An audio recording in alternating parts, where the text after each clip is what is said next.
మనం కొరింథీయులకు రాసిన 2వ పత్రిక 5వ అధ్యాయం 17వ వచనాన్ని ఆధారం చేసుకుని, కాగా ఎవడైనను క్రీస్తునందున్న యెడల వాడు నూతన సృష్టి, పాతవి గతించెను, ఇదిగో క్రొత్తవాయెను అనే మాట ఆధారం చేసుకుని, నూతన సృష్టిగా ఉన్న వాని యొక్క లక్ష్యాలు ఏమిటి, అతనిలో వచ్చిన మార్పు ఏమిటి, వాటిని అధ్యయనం చేస్తూ వస్తున్నాం. నూతన సృష్టిగా మనం నూతన సృష్టి అయిన వాని లక్ష్యాన్ని చెప్పుకున్నాం 10వ వచనంలో. అయితే దాన్ని మన వ్యక్తిగత జీవన విధానంగా మార్చుకోవడం ఎలా? మన వ్యక్తిగత జీవన విధానంగా మార్చుకోవడం ఎలా? 11వ వచనం చూడండి. కావున మేము ప్రభు విషయమైన భయమునెరిగి మనుషులను ప్రేరేపించుచున్నాము. చాలు మరలా చదువుకుందాం. కావున మేము ప్రభు విషయమైన భయమునెరిగి మనుషులను ప్రేరేపించుచున్నాము. ప్రపంచ చరిత్రలో మిషనరీస్కి స్ఫూర్తిదాయకంగా తన జీవితాన్ని గడిపిన ఓ మంచి మిషనరీ డేవిడ్ బ్రైనార్డ్. ఆ డేవిడ్ బ్రైనార్డ్ జీవితం ఎంతోమందిని మిషనరీలుగా మిమ్మల్ని మీరు సమర్పించుకోండి అని ప్రేరేపించింది. కొద్ది కాలం జీవించాడు, కానీ అతని డైరీ ఎంతమందికి స్ఫూర్తినిచ్చిందో. డేవిడ్ బ్రైనార్డ్ డైరీ చదివిన విలియం మన కలకత్తా వచ్చాడు ఇండియాకి. ఆయన పేరేంటి? మిషనరీ చెప్పండి.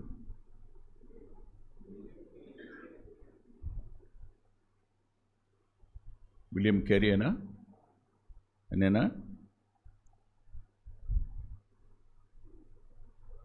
కలకత్తాలో సేవ చేశాడు. ఆయన సమాధి దగ్గరికి వెళ్ళి చదివిన తర్వాత దేవునికి ప్రార్థన చేసుకుని తను ఇండియా వచ్చినట్టు రాసుకుంటాడు. విలియం కేరీ ఒక అద్భుతమైన స్టేట్మెంట్ ఇచ్చాడు. ఆ స్టేట్మెంట్ ఏమిటంటే, నేను ఎక్కడ నివసిస్తున్నానో నేను పట్టించుకోను. నేను ఎక్కడ నివసిస్తున్నానో పట్టించుకోను. ఎన్ని కష్టాలు అనుభవిస్తున్నానో పట్టించుకోను. క్రీస్తు కోసం ఆత్మలను సంపాదించడం మాత్రమే నా పని అని.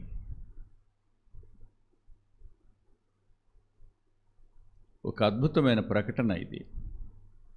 నేను ఎక్కడ నివసిస్తున్నానో పట్టించుకోను, నేను ఎన్ని కష్టాలు పడుతున్నా పట్టించుకోను. నాకున్నటువంటి ఒకే ఒక ఆలోచన, soul winning is my goal. ఏం చేస్తున్నా సరే ఆత్మల రక్షణే నా లక్ష్యం. పౌలు గారు రాస్తూ, కావున మేము ప్రభు విషయమైన భయమునెరిగి మనుషులను ప్రేరేపించుచు ఉన్నాము. ఇది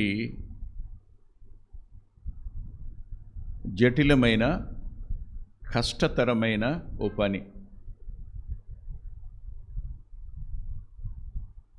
ఈ 11వ వచనంలో 2 తలంపులు నేను మీ ముందుంచాలి. మొదటి తలంపు ఏమిటంటే, ప్రభు విషయమైన భయమునెరిగి. ప్రభు విషయమైన భయమునెరిగి. కింగ్ జేమ్స్ వర్షన్లో ఏమని రాస్తుందంటే, ఫియర్ ఆఫ్ ద లార్డ్ అని రాస్తుంది. కానీ మిగిలినటువంటి తర్జుమాల్లో the terror of the Lord అని రాస్తుంది. టెర్రర్ ఆఫ్ ద లార్డ్ అని రాస్తుంది. రాత్రి ఈ రెండింటి మధ్య నిలబడిపోయినాను నేను. How to understand this words lord? I'm unable to come to A conclusion. నేను ఎలా రావాలి ఇక్కడికి? ఫియర్ వేరు, టెర్రర్ వేరు. ఫియర్ అంటే భయం, టెర్రర్ అంటే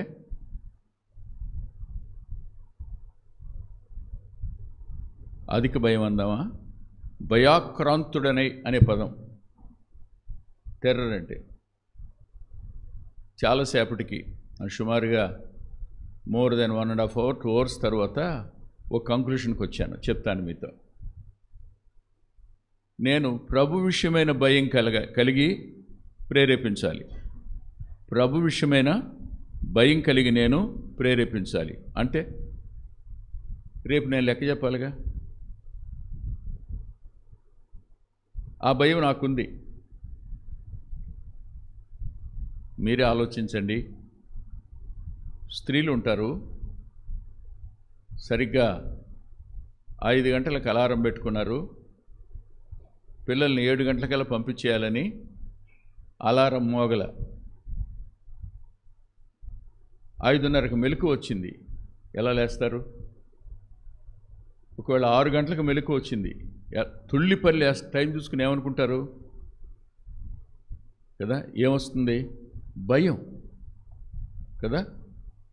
అయ్యయ్యో, ఎలా పిల్లల్ని ఎలా పంపాలి, వాళ్ళని ఎలా సిద్ధం చేయాలి, వారికి ఇవన్నీ ఏం చేయాలి? భర్త అడిగితే, అత్తగారు అడిగితే, మామగారు అడిగితే ఐఎమ్ అకౌంటబుల్. ఈ భయం దేవునికి నేను అంటే ప్రభు యొక్క భయం చొప్పున లెక్క చెప్పాలి కనుక నేను మనుషుల్ని ప్రేరేపిస్తున్నాను అన్న పదం మొదటిది. రెండవది టెర్రర్ అన్నాడే, అదేమిటంటే నేను ఎవరిని ప్రేరేపిస్తున్నానో వారు ఏ స్థితిలో ఉన్నారు? నిత్య నరకాగ్నికి వెళ్ళిపోయే ప్రమాదకరమైన భయానకమైన స్థితిలో వాళ్ళు ఉన్నారు. నేనేమో లెక్క చెప్పాలి, వాళ్ళు వినకపోతే ఎక్కడికి వెళ్ళిపోతారు? తీర్పులోనికి పెడతారు. తీర్పు నుండి నిత్య నరకాగ్నికి వెళ్ళిపోతారు. వాళ్ళకి అది అర్థం కావటంలా. ఇప్పుడు వాళ్ళు ఉన్న దుస్థితి, వాళ్ళ స్థితి ఎలాంటిది చెప్పండి? They are in terrorized state. భయకంపితమైన పరిస్థితుల్లో వాళ్ళు ఉన్నారు. మనం మధ్యలో ఉన్నాం. దేవుని భయం, వారు ఉన్నటువంటి భీతికరమైన పరిస్థితులు, ఈ రెండింటి మధ్యలో మనం ఉండి మనుషులను ప్రేరేపిస్తున్నాం అన్నాడు. ఇది మొదటి తలంపు. ఇక రెండవ తలంపు, ఒకసారి మీరు ఎఫ్సి పత్రిక దగ్గరికి రండి.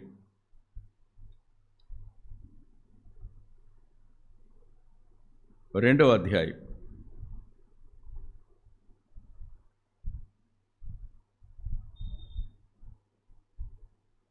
2వ వచనం. మీరు వాటిని చేయుచు వాయుమండల సంబంధి అయిన అధిపతిని, అనగా అవిధేయులైన వారిని ఇప్పుడు ప్రేరేపించు శక్తికి అధిపతిని. ఆగండి. లోకం అంతా ఎక్కడుంది? అపరాధాల చేత, పాపాల చేత చచ్చిన స్థితిలో ఉంది. ఒకప్పుడు మనం అది. కానీ ఇప్పుడు ఆ లోకాన్ని ప్రేరేపిస్తుంది ఎవరు? అవిధేయులైన వారిని ప్రేరేపిస్తుంది ఎవరు? వినొద్దని, తిరగబడండి, లెక్క చేయొద్దని, ప్రపంచ ధర్మం చొప్పున నడుచుకుంటారా, ఆ ధర్మం మీకెందుకు అని ప్రేరేపించేవాడెవడు? వాడు. ఇప్పుడు ప్రేరేపించటం అనేది మనం పనిగా పెట్టుకుంటే ఎవరికి విరోధంగా నిలబడుతున్నట్టు? వాయుమండలాధిపతి అవిధేయులను ప్రేరేపించేవాడు, వాడి ప్రేరణకు విరోధంగా నిలబడి వాళ్ళని సత్యం దగ్గరికి రమ్మని, ప్రభు వైపు తిరగమని, రక్షించబడమని సువార్త చెప్పి ప్రేరేపించే పని. అపవాది లోబడవద్దని చెప్తున్న దానికి లోబడమని చెప్పేటువంటి పని మనం చేస్తున్నాం. రెండింటి మధ్యన మనం ఉన్నాం. అర్థమైందా? మళ్ళీ చెప్పనా? అర్థమైందా? సువార్త ప్రకటన అనేది it is not an easy job.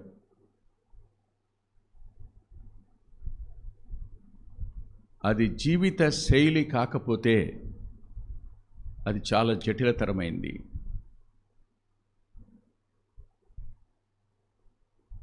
Evangelism should become life style of every believer.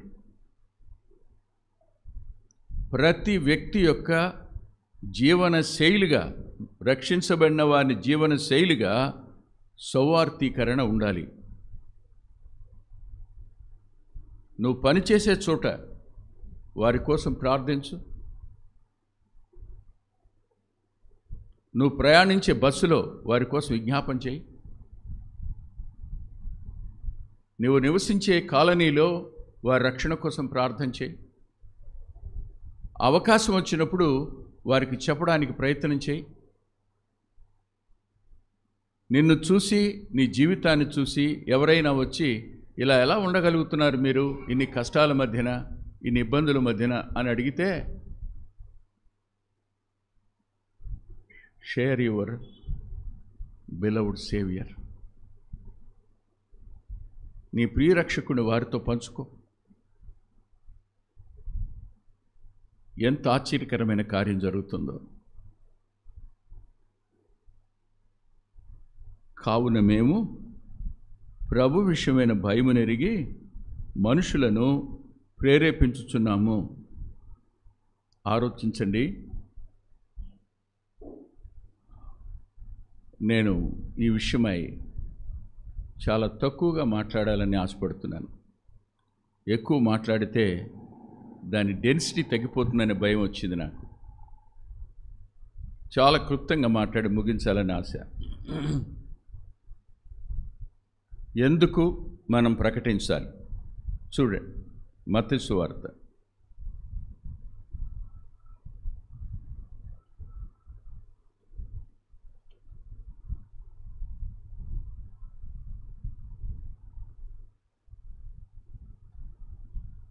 28వ అధ్యాయం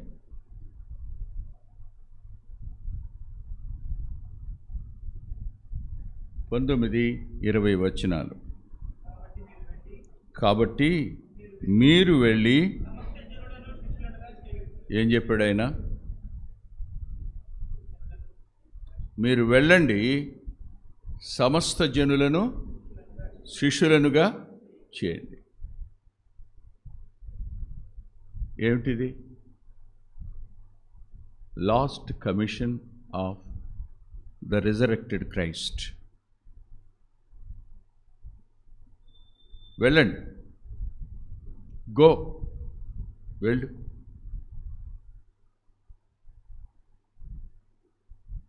నేను హిమాలయాస్ దగ్గరికి వెళ్ళమనడంలా, నేను అడవిలోకి వెళ్ళమనట్లా, నేను సముద్ర తీర ప్రాంతానికి వెళ్ళమంటలా. నీవు కాలేజీకి వెళ్ళు, నీవు ఆఫీస్కి వెళ్ళు, నీ స్కూలుకు వెళ్ళు, నీవు పనిచేసే చోటుకు వెళ్ళు, నువ్వు ఉండే చోటుకే వెళ్ళు, నువ్వు పలకరించే బంధువుల వద్దకే వెళ్ళు, నీ స్నేహితుల దగ్గరికే వెళ్ళు. కానీ behind your travel there is an order of God. వెళ్ళు, వాళ్ళని శిష్యులనుగా చేయి, వాళ్ళని శిష్యులుగా చేయి. ఇది దేవుని ఆజ్ఞ. విన్నాం, కానీ ఎవరికి చెప్పాం?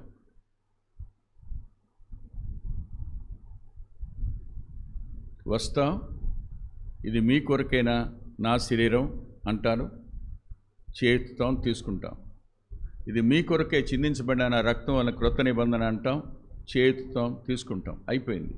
కానీ ఆయన ఒక మాట అన్నాడు, నేను వచ్చు పర్యంతము నా మరణాన్ని ప్రచురించండి అన్నాడు. దాని అర్థం ఏంటి? ఇది కాదా? ఇదేగా. ఎవరికి చెప్పాం? ఈ వారంలో ఎవరికి చెప్పాం? ఈ నెలలో ప్రారంభం నుంచి ఎవరికి చెప్పగలిగాం? ఎవరికైనా చెప్పామా? ఎవరితోనైనా ప్రభువుని పంచుకున్నామా? అటువంటిది ఏమీ లేకుండా మన పనిలో మనం ఉన్నాం, మన ఇష్టంలో మనం ఉన్నాం, మన బాధల్లో మనం ఉన్నాం, మన కష్టాల్లో మనం ఉన్నాం, మన సుఖాల్లో మనం ఉన్నాం, మన అన్నపానాదులు తింటూ మనం హాయిగా బతుకుతున్నాం. కానీ దేవుడు చెప్పిన మాటను మాత్రం భయం లేకుండానే, పట్టింపు లేకుండానే ఉన్నాం. లెక్క చెప్పొద్దా? 100 రూపాయలు ఇస్తే లెక్క అడుగుతాడు.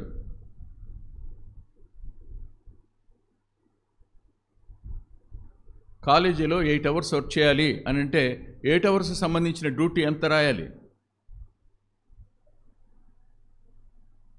ఒక టీచర్ తాను టీచ్ చేసినటువంటి మొత్తం లెసన్ ప్లాన్ రాయాలి. తాను ఏ క్లాసులో ఎప్పుడు అటెండ్ అయింది రాయాలి.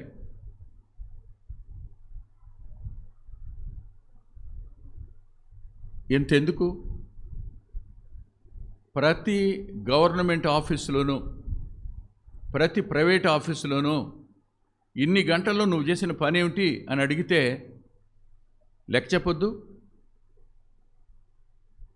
మరి దేవునికి మనం లెక్క చెప్పొద్దా? అదే 10వ వచనం కదా, అకౌంటబిలిటీ గురించి ఆలోచించాం. మన అంతరంగాల్లో ఏముండాలి? భయం ఉండాలి, దేవుని భయం ఉండాలి. ఎందుకో తెలుసా? మన వల్ల సిలువ కార్యం వ్యర్థమవుతుందని. నేను మీకు మాట చెప్తాను. ఇవాళ మీతో మాట్లాడిన మీ స్నేహితుడు రేపు ఉంటాడనే నమ్మకం ఏమైనా ఉందా? ఈరోజు ఫోన్లో నీతో మాట్లాడిన నీ స్నేహితురాలు రేపు ఉదయానికి లేదనే సమాచారం నీకు వస్తే నువ్వు కాలాన్ని ఏం చేసినట్టు? ఆలోచించండి ఒకసారి. అది మన బాధ్యత కాదా? పట్టింపు లేకుండా ఉందామా? ఆయన అన్నాడు, వెళ్ళండి, సమస్త అంటే irrelevant of language, irrelevant of culture, irrelevant of race. వీరు వారు అని కాదు, అందరూ. అందరినీ శిష్యులుగా చేయవలసిన బాధ్యత రక్షించబడిన వారందరిది. కేవలం సువార్థికుడిదే, కేవలం మిషనరీలదే, కేవలం సంఘ పెద్దలదే అనుకోకండి.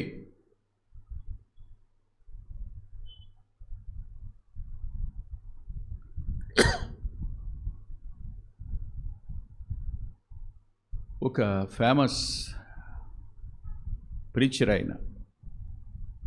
ఆయన పేరు మైండ్లోంచి స్కిప్ అయిపోయింది. ఆయన ఉదయకాలం వాకింగ్కి వెళ్తుంటాడు. వాకింగ్లో తన ముందు వెళ్ళే వాళ్ళందరి భుజానిట తడతాడు. అందరూ ఆ ఊరు వాళ్ళే, తనకు తెలిసిన వాళ్ళే. తట్టి అడుగుతాడు, ఏమని? What about your soul brother అంటాడు. What about your soul brother అంటాడు. ఆ ప్రశ్న అది. ఒకరోజు ముందెళ్తున్న కుర్రాడిని చూసి తనకు తెలిసిన కుర్రాడు అనుకుని గబగబా వెళ్ళి భుజం మీద ఇలా కొట్టి what about your soul brother అన్నాడు. ఆయన తిరిగి చూడగానే అన్నోన్ మ్యాన్, పరిచయం లేని వ్యక్తి. ఈయన, సారీ నాకు తెలిసిన ఫలానా వ్యక్తి అనుకుని నేను తట్టి చెప్పానంటే నో ప్రాబ్లం సార్ అని అయిపోయాడు. 4 years తరువాత ఆ వ్యక్తి ఈయన మీటింగ్ జరుగుతుంటే వచ్చాడు. అందరూ వెళ్ళిపోయేదాకుండా వచ్చి కలిసి చేతులుగా, సార్ నన్ను గుర్తుపట్టారా అన్నాడు. 4 years బ్యాక్ మార్నింగ్ వాక్లో మీరు నా భుజం తట్టి వాట్ అబౌట్ యువర్ సోల్ అన్నారు. ఆ రోజు నుంచి ఆ ప్రశ్న నన్ను వెంటాడింది. నా ఆత్మ సంగతి ఏమిటి, నీ ఆత్మ సంగతి ఏమిటి? నేను ప్రభు నమ్ముకున్నాను సార్. భూమి మీద అవిధేయతను ప్రేరేపించేవానికి విరోధంగా పనిచేయవలసిన బాధ్యతని దేవుడు నీకు నాకు పెట్టాడు. వాళ్ళ ఆత్మలు నిత్య నరకాగ్నికి వెళ్ళిపోకుండా ఉండడం కోసం మనం ఆ పని చేయాలి అని ఒకసారి జ్ఞాపకం చేసుకోండి. మీరు జ్ఞాపకం చేసుకోండి. నా బాగా గుర్తు, మన దగ్గర ఒక ఆయన ఉండేవాడు. ఆయన ఒకరోజు చనిపోదాం అనుకున్నాడు. వాళ్ళ మేనత్త గారు, ఆమె నర్సు, ఆమె హాస్పిటల్ నుండి మత్తు ట్యాబ్లెట్లు తెచ్చి ఇంత బాక్స్ పెట్టుకునేది, రోజుకు ఒకటి వేసుకునేది ఆవిడ. ఆ రోజు మొత్తం ఇలా పట్టుకున్నాడు, జేబులో వేసుకున్నాడు. అనుకున్నాడు భాస్కర్ టాకీస్ సినిమాకి వెళ్ళి సెకండ్ షో సినిమా చూసిన తర్వాత అవన్నీ మింగేసి చచ్చిపోదామని. వెళ్ళేటప్పుడు ఫ్రెండ్ కనపడ్డాడు సినిమాకి వెళ్ళడానికి. నువ్వు కూడా వస్తున్నావురా అంటే వస్తున్నాను. ఇద్దరు కలిసి వెళ్తున్నారు. వెళ్తూ ఉంటే ఏంట్రా సంగతులు అని భుజం మీద చేసి మాట్లాడుతూ, ఎరా రాజు బాగున్నావా, ఏంటి అలా ఉన్నావేంటి, ఒక రకంగా ఉన్నావేంటి అని అంటే, ఇట్లా తీసి కొన్ని గంటలే ఉంటాను బాబాయ్, నేను కొన్ని గంటలే ఉంటా అని ఆ మొత్తం ఏంటివి మత్తు బిళ్ళలన్నీ తీసి కొన్ని గంటలే ఉంటానురా అని చూపించాడు. ఇటు చూసిన తర్వాత ఏంటి అలా వంగానా ఇటు కొట్టాడు. ఎగిరి పక్కనే ఉన్నా ఏ డ్రైనేజ్ అది మన అందులో పడినాయి.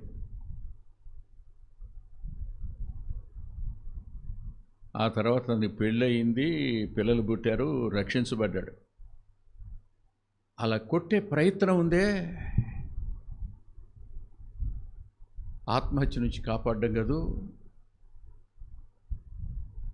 చచ్చిపోతే ఎక్కడికి వెళ్ళిపోయాడు? ఎంతమంది మరణపు అంచునున్నారు ఈ రోజున.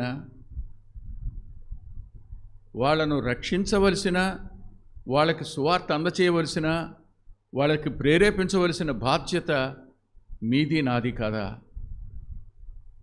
మన వృద్ధాప్యం అడ్డం వస్తుందా? మన అనారోగ్యం అడ్డం వస్తుందా? మన ఆర్థిక పరిస్థితులు అడ్డం వస్తాయా? మన కుటుంబ పరిస్థితులు అడ్డం వస్తాయా? ఏం అడ్డం వస్తాయి చెప్పండి? ఒకటి, మనకు భయం లేదు, ప్రభు ఎడల భయం లేదు. వారు ఎంత ప్రమాదకరమైన భయానకమైన స్థితిలో ఉన్నారో స్పృహ లేదు.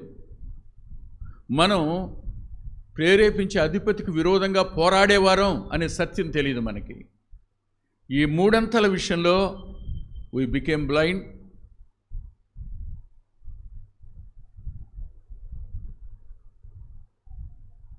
We became lazy people even. సోమరులమయ్యా.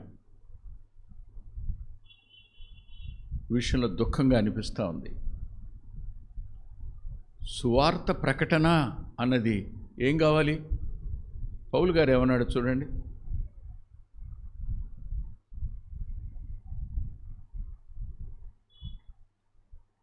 కొరింథీయులకు రాసిన మొదటి పత్రిక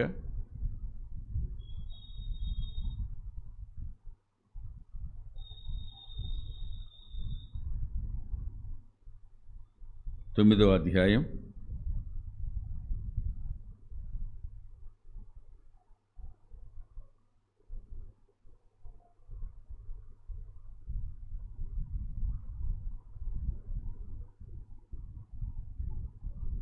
16, 17 వచనాలను చదువుకుందాం. నేను సువార్తను ప్రకటించుచున్నను, నాకు అతిశయ కారణం లేదు.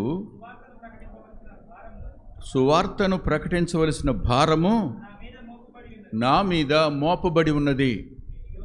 ఆగండి. సువార్త అనేది దట్ ఈస్ ఎ బర్డెన్. అది భారం.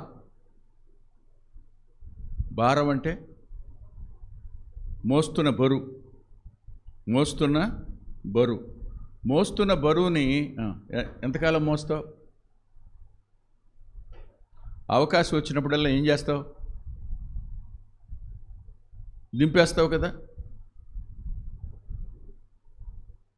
ఒక వ్యక్తికి సువార్త ప్రకటించటం అనేది నీకు దేవుడు పెట్టిన భారం అయితే ప్రకటించు, నీ భారం తీరిపోద్ది. పరిచయం చేయి, నీ భారం తీరిపోద్ది. నశిస్తున్న ఆత్మల విషయమైన భారం, ప్రభు ఎడల భయం కలిగి వారు ఉన్నటువంటి భయానకమైన పరిస్థితిని గుర్తించి అవిధేయులను చేస్తున్నటువంటి దురాత్మల సమూహం యొక్క ప్రేరణకు విరోధంగా నువ్వు నిలిచి వారికి సువార్త చెప్పడం అనేది నీకు దేవుడిచ్చిన భారం. ఈ భారాన్ని ఎప్పటికప్పుడు ఏం చేస్తుంటాం?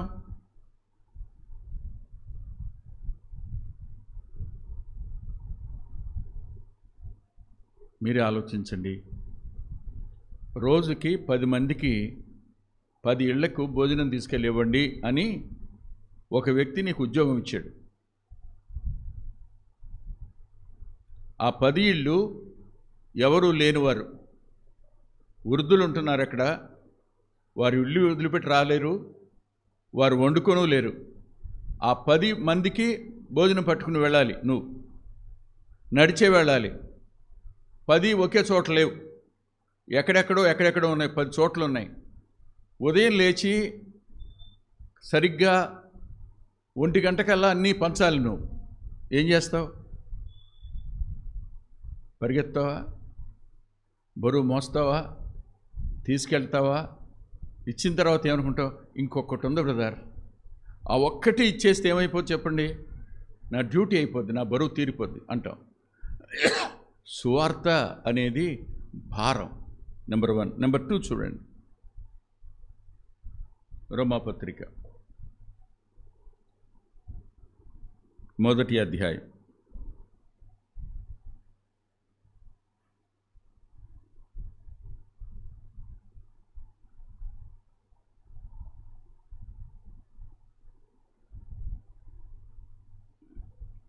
14వ వచనం.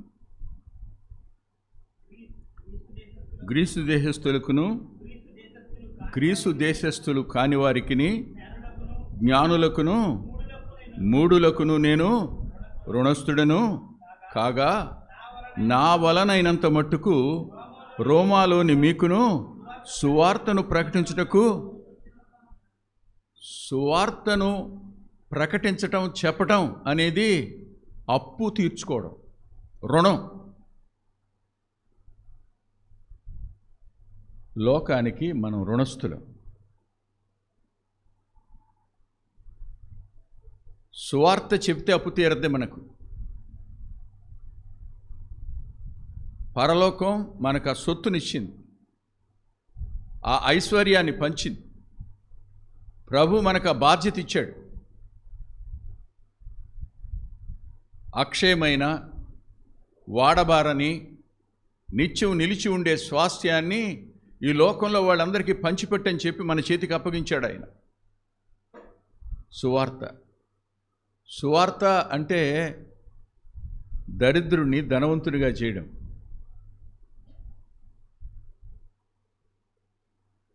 సువార్త అంటే మనశ్శాంతి లేనివాడిని మనశ్శాంతి గలవానిగా చేయడం. సువార్త అంటే అలవాట్లకు బానిస అయిన వాడిని స్వతంత్రునిగా చేయడం. సువార్త అంటే సిగ్గుతో తల వంచుకునేవాడిని తల ఎత్తి గౌరవప్రదంగా బ్రతికేటట్టు చేయడం. సువార్త అంటే ఆ వ్యక్తి అంతరంగంలో ఉన్న భయాందోళనలు తీసివేయడం. ప్రభువును పరిచయం చేస్తే జరిగే అద్భుతమైన పనులు ఇవన్నీను. అది నీ చేతుల్లో నా చేతుల్లో ఉంది. అది నీ నోట నా నోట ఉంది. దాన్ని మనకిచ్చాడు ఆయన. నేను మీకు ఈ రహస్యాన్ని చూపిస్తాను. దయచేసి మీరు రండి నాతో పాటు.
కొరింథీయులకు రాసిన మొదటి పత్రిక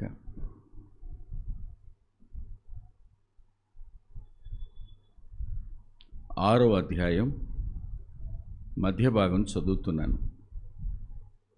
ఆయన తండ్రి, ఆయన నుండి సమస్తమును కలిగెను. 8వ అధ్యాయం 6వ వచనం. ఆయన నిమిత్తము మనమున్నాము, మరియు మనము ప్రభు ఒక్కడే, ఆయన యేసుక్రీస్తు, ఆయన ద్వారా సమస్తము కలిగెను, మనము ఆయన ద్వారా కలిగి ఉన్నాము. అయితే అందరి యందు ఈ జ్ఞానం లేదు. మనకి జ్ఞానం తెలుసు, కానీ అందరికీ ఈ జ్ఞానం లేదు. ఈ జ్ఞానం లేకపోవడం వల్ల ఏం జరుగుతుంది? కొరింథీయులకు రాసిన 2వ పత్రిక 4వ అధ్యాయం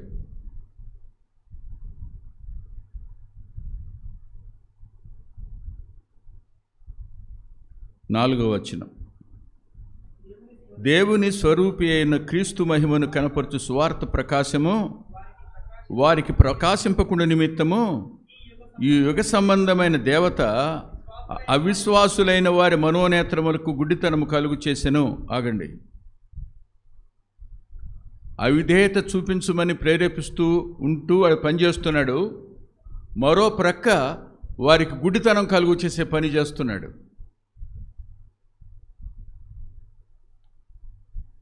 ఆయన్ని గురించిన జ్ఞానం వాళ్ళకి లేదు, మనకు తెలుసు. కానీ వాళ్ళ కళ్ళు తెరవడానికి, వారికి జ్ఞానం మనం అందచేయడానికి మనల్ని పంపుతున్నాడు. ఆయన పంపుతున్న సందర్భంలో ఒక మాట అన్నాడు, చూడండి, గొప్ప మాట. 5వ వచనం. అంధకారములో నుండి వెలుగు ప్రకాశించునుగాక అని పలికిన దేవుడే తన మహిమను గురించిన జ్ఞానము యేసు క్రీస్తునందు వెల్లడిపరచుటకు మా హృదయములలో ప్రకాశించెను. ఆగండి. ఏమిటి దీని అర్థం? ఆయన అన్నాడు, let there may be light అన్నాడట. ఆయన వెలుగు కలుగునుగాక అన్నాడు, వెలుగు కలిగింది. అలాంటి ఆయన వెలుగు కలుగు చేసినవాడు, తన నోటి మాట చొప్పున వెలుగు కలుగు చేసినవాడు ఇప్పుడు ఎక్కడ ప్రకాశిస్తున్నాడు? మా హృదయాల్లో ప్రకాశిస్తున్నాడు. మా హృదయాల్లో ప్రకాశిస్తున్నాడు. అలా ప్రకాశిస్తున్నప్పుడు మనం ఏం చేస్తున్నాం? వాళ్ళకి, అయ్యా ఆయనలో జీవం ఉంది, ఆ జీవం మనుషులకు వెలుగై ఉంది, ఆ జీవం ఆయన యందు విశ్వాసం ఉంచితే సత్యం మిమ్మల్ని స్వతంత్రులుగా చేస్తుంది, మీ కనులు తెరవడం ఆయన వల్ల అవుతుంది, మీకు ఆయన ఎవరో స్పష్టంగా అర్థమవుతుంది. ఒకరోజు ఓ దైవ సేవకుడు ఇలా ప్రకటన చేశాడు, యేసు ప్రభు దేవుడు అని నన్ను ఎలా నమ్మమంటారు అని మీరు అడిగితే, ఈ రాత్రి మీ ఇంటికి మీరు వెళ్ళండి, మీరు తలుపేసుకోండి, మోకరించండి, మోకరించి ఆయన అడగండి, నువ్వు దేవుడు అయితే నాతో మాట్లాడమని అడగండి. నువ్వు దేవుడు అయితే నాతో మాట్లాడు అని అడగండి.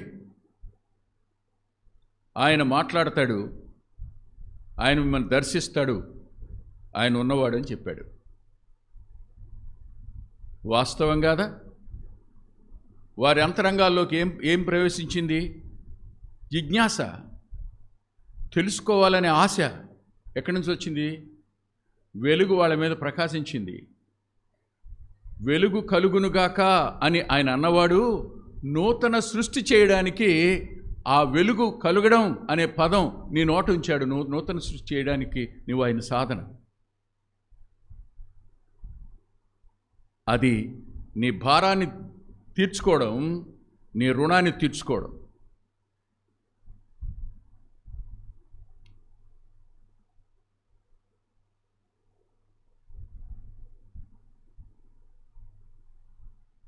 అప్పులున్నోడికి నిద్ర పట్టదు.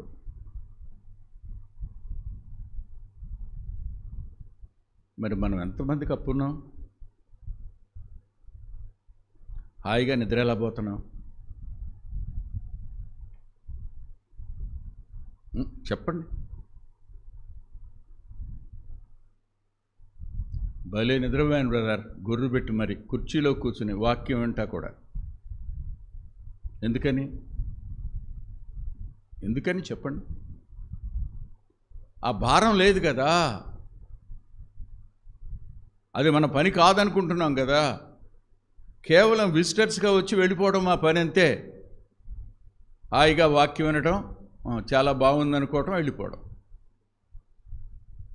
నశిస్తున్న ఆత్మల గురించిన భారం నా మీద ఉంది అని అనుకుంటామా? నశిస్తున్న వారి విషయంలో నేను రుణస్తుణ్ణి అనుకుంటున్నామా? లేదే. అంతేకాదు, పౌలు గారు అంటాడు, భలే బాధాకరమైన మాట, మనం చదువుకున్నాం. అదేమిటంటే, అయ్యో సువార్త ప్రకటించిన ఎడల నాకు 9వ అధ్యాయంలోనే, కొరింథీ మొదటి పత్రిక 9వ అధ్యాయం 16వ వచనంలో ఇలా అంటాడు, అయ్యో నేను సువార్త ప్రకటింపకపోయిన ఎడల నాకు శ్రమ. ఇది నా భయం. ప్రభువునందలి నా భయం ఏమిటంటే, ప్రకటించకపోతే నాకు శ్రమ.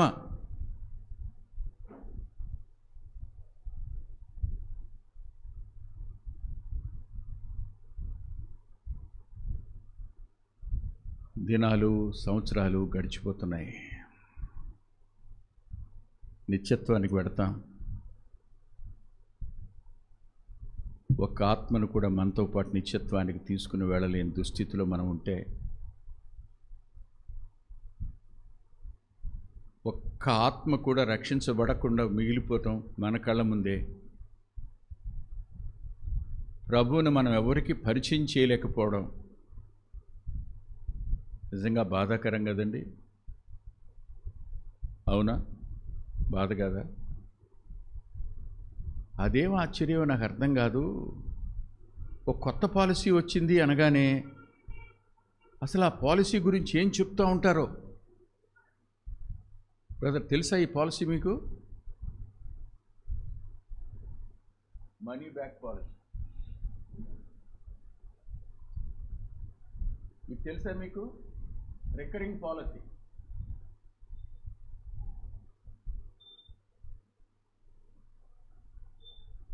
కొత్త పాలసీ వచ్చిందండి పోస్ట్ ఆఫీస్లో. తెలిసిన తర్వాత వరుసగా క్యూ కట్టేస్తారు జనం పాలసీ కోసం. అరే రే, ఉచితంగా పరలోకం ఒక పాలసీ పెట్టిందిరా నాయనా, నమ్ముకోండి బాబు, క్షమించమని అడగండి బాబు, ప్రభు నీ జీవితంలోకి రమ్మని పిలవండి బాబు, క్యూ కట్టక్కర్లేదు, నీ ఉన్న చోట మోకరించు నాయనా. మాకు వద్దులేండి, మేము ఇందులోనే పుట్టాం, ఇందులోనే పోతాం. ఆయన ఎక్కడి నుంచో తీసుకొచ్చి ఇక్కడ రుద్దాలని చూస్తారేంటి మీరు? ఇవి కదా మాటలు. విచిత్రం ఏమిటంటే, దేవునికి ఒక ప్రాంతాన్ని, దేవునికి ఒక మతాన్ని ఆపాదిస్తారా?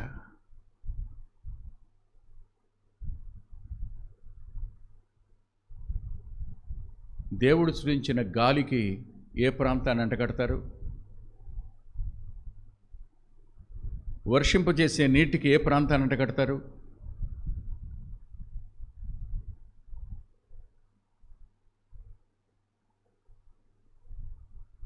భూటాన్లో ప్రారంభమైన మేఘాలు బెంగాల్లోకి రాకుండా ఆపుతారా? హిమాలయాస్ అవతల ప్రారంభమైన మేఘాలని కాశ్మీర్లోకి రాకుండా ఆపుతారా? ఆపలేరే. అక్కడ మీకేం ప్రాంతాభిమానం ఉండదా? ఇక్కడికి వచ్చేటప్పటికైనా, ఆత్మల రక్షణ దగ్గరికి వచ్చేటప్పటికైనా, నిత్య జీవాన్ని గురించి వచ్చేటప్పటికైనా, పాపి పరిశుద్ధుడిగా అయ్యేటప్పుడైనా, భక్తిహీనుడు నీతివంతుడిగా మారేటప్పుడైనా, సమాజానికి నిరుపయోగంగా ఉన్నవాడు ఉపయోగకరమైన వాడిగా మారే దగ్గరేనా ఎంత దుఃఖం.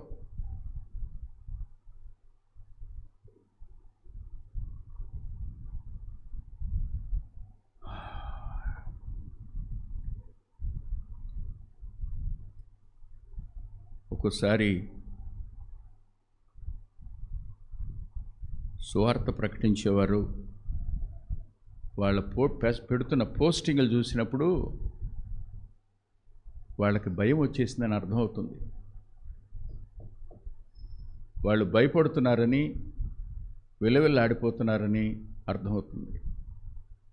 సరే, ఎఫ్సి పత్రిక చూడండి.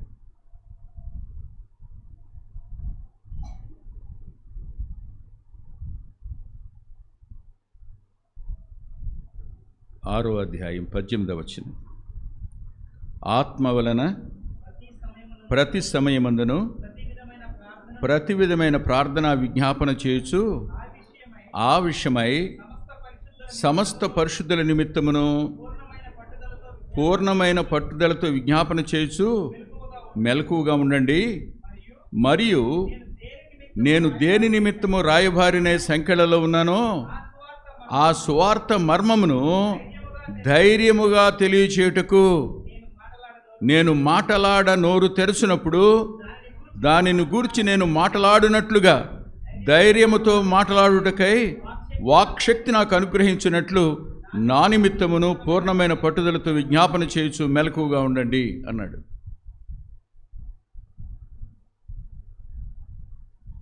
విచిత్రం ఏమిటంటే, దేవుని భయం కంటే వాళ్ళు నరకానికి వెళ్ళిపోతారనే ప్రమాదకరమైన ఆ భయానకమైన స్థితి కంటే మనకేదైనా దెబ్బలు తగులుతాయేమో, మనకేమైనా అవుద్దేమో, మనల్ని ఏమైనా అంటారేమో అని ఈ భయాలు ఎక్కువ అవుతున్నాయి. ఆ రెండిటి ముందు నీ దెబ్బలు పెద్ద లెక్కేం కాదుగా. ఆ రెండింటి ముందు నీ మాటలేం పెద్ద లెక్క కాదుగా. ఆ రెండింటి ముందు అవమానాలేం పెద్ద లెక్క కాదుగా. ఆల్రెడీ సంఖ్యలలో ఉన్నాను నేను. ప్రకటించేటప్పుడు ధైర్యంతో ప్రకటించాలని, నా కోసం పట్టుదలతో మెలకువగా ఉండి ప్రార్థన చేయండి అని సంఘానికి ఉత్తరం రాస్తున్నాడు, ఎఫ్సి సంఘానికి పౌలు గారు. ధైర్యం.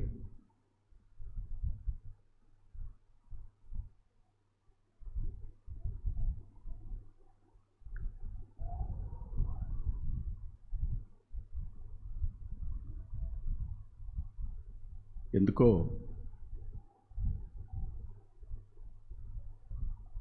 ఇది ఆత్మల ఎడల భారమున్నవాడు, నశిస్తున్న వారి ఎడల అంతరంగంలో వేదన చెందేవాడికి మాత్రమే అర్థమవుతుంది. నేటి సంఘాలలో నశిస్తున్న ఆత్మల ఎడల భారాన్ని కోల్పోయిన పరిస్థితి విశ్వాసుల్లోనూ, సేవకుల్లోనూ, పెద్దల్లోనూ, సువార్థికుల్లోనూ కనపడుతోంది. కానీ ఒక మాట చెప్తాను. ఆనాటి సోదరులు నాతో చెప్పిన మాట, భక్సింగ్ అన్నకు బాగా సన్నిహితంగా ఉన్నవారు, ఆయన మోకరించి ప్రార్థన చేసేటప్పుడు ఇలా అనేవాడట, Lord give me burden for the perishing souls అని ప్రార్థన చేసేవాడట. నశిస్తున్న ఆత్మల ఎడల నాకు భారం కలుగుచే ప్రభువా అని ప్రార్థన చేసేవాడు. నశిస్తున్న ఆత్మల ఎడల భారం నాకు కలుగుచే, ఆ భారం చేత నన్ను నింపు, ఆ రుణం తీర్చుకోవాలనే తపన నాలో కలుగుచే, ఆత్మలను నేను త్వరగా రీచ్ అవ్వాలని. వాళ్ళు ట్రైన్ ఎక్కేస్తారు, నేను ప్లాట్ఫామ్ మీదకి వెళ్ళేటప్పుడు ట్రైన్ వెళ్ళిపోతే మళ్ళీ అవకాశం నాకు రాకపోవచ్చు.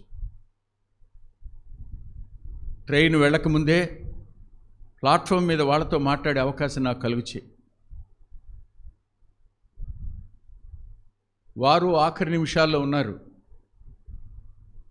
ఆఖరి నిమిషంలో నేను వారితో కలుసుకుని, తమ్ముడు ప్రభు నమ్ముకో, ప్రభు నమ్ముకో.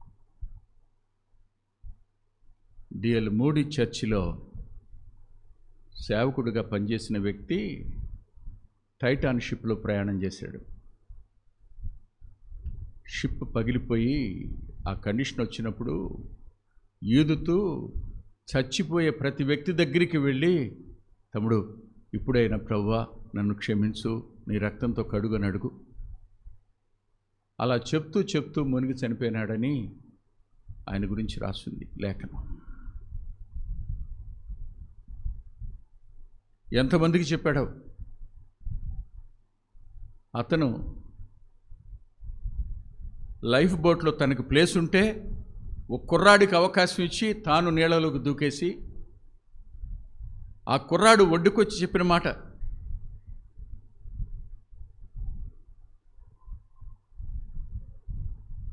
Gospel is the life goal of every believer. ఏ పనైనా చెయ్యి,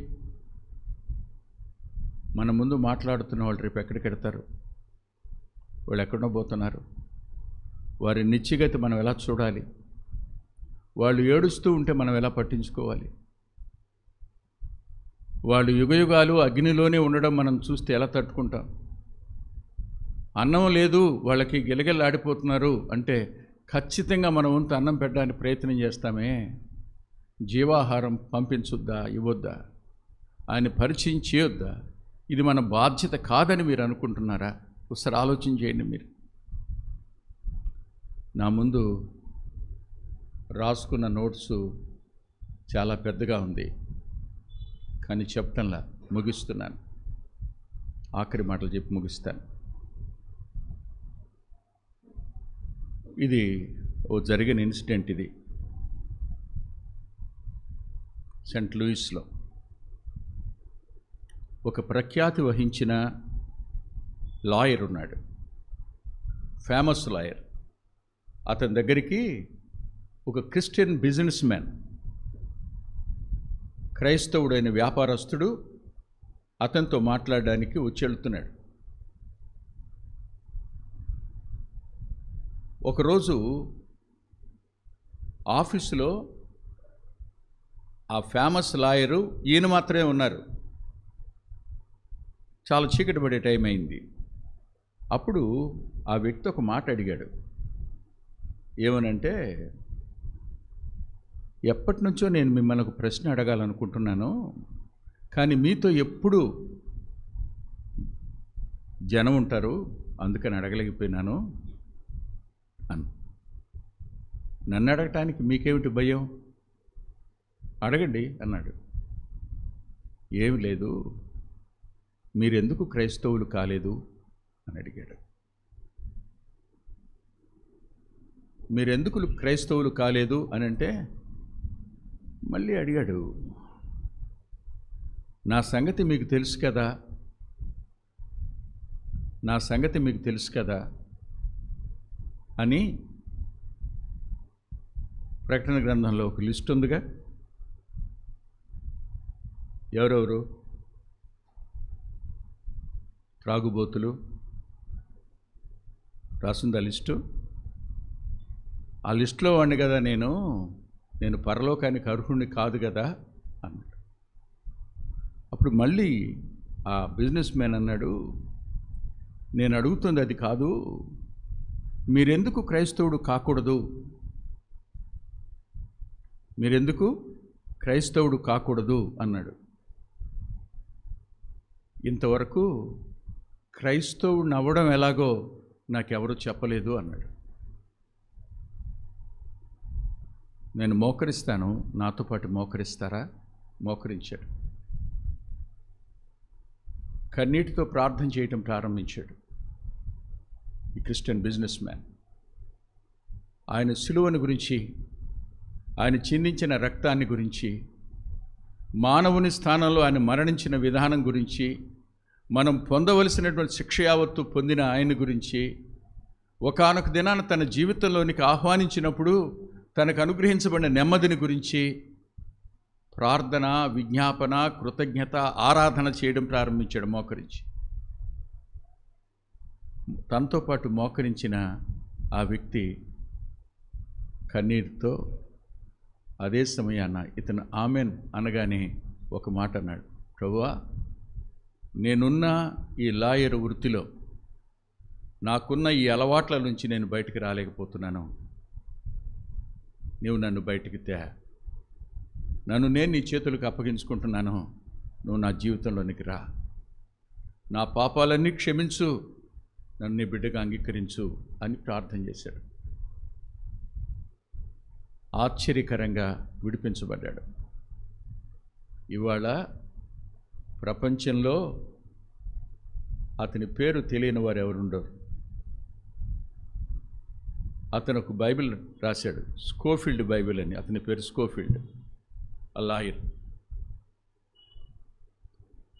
ఆలోచించండి, నీ ప్రార్థన, నీ నోటి మాట నూతన సృష్టిగా చేయడం కోసం దేవుడు వాడుకోవడానికి సమర్థుడు. ఆ భారం నీకుంటే, ఆ రుణం తీర్చుకోవాలనే ఆలోచన నీకుంటే, అయ్యో ప్రకటించకపోతే నాకు శ్రమ, దేవునికి నేను లెక్క చెప్పాలనే భయం, వాళ్ళు భయభ్రాంతులై భయానకమైన స్థితిలో టెరిబుల్ కండిషన్లో వాళ్ళు ఉన్నారనే సంగతి అర్థమైతే, వాళ్ళని జోకొడుతూ అవిధేయులను చేయాలని ప్రేరేపిస్తున్నవాడు, వారి మనోనేత్రాలకు గుడితనం కలుగు చేయాలని వాడు ప్రయత్నం చేస్తున్నప్పుడు కళ్ళు తెరిపించడం కోసం, వారిని విధేయులు చేయడం కోసం సువార్త ప్రకటన అనేది మనకి అనుగ్రహించబడిన గొప్ప భాగ్యమనే సత్యం మనకు అర్థమైతే ఏ విశ్వాసం చెప్పకుండా ఉంటాడు? నూతన సృష్టిగా చేయబడిన వాని యొక్క జీవిత శైలి ఇది. తల్లో వంచండి, ప్రార్థన చేసుకుందాం.